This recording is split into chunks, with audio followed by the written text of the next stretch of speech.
Descobreix amb mi la mitjana de Lleida d'una manera diferent.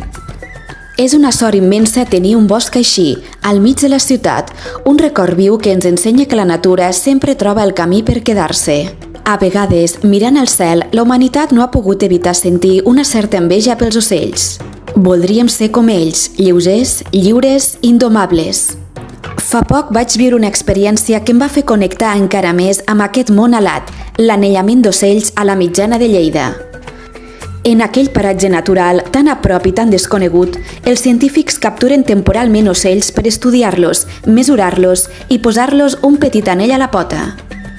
És una eina clau per entendre les seves rutes migratòries, el seu estat de salut i per protegir millor la biodiversitat.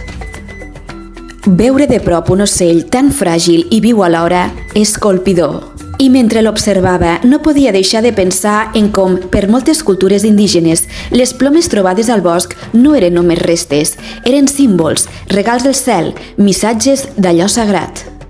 Cada ploma tenia una força espiritual, una connexió amb el món natural que nosaltres sovint oblidem. Però el moment més intens va ser quan després de l'estudi vaig deixar anar l'ocell.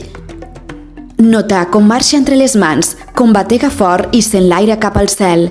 Només qui coneix la natura és capaç de deixar-la volar.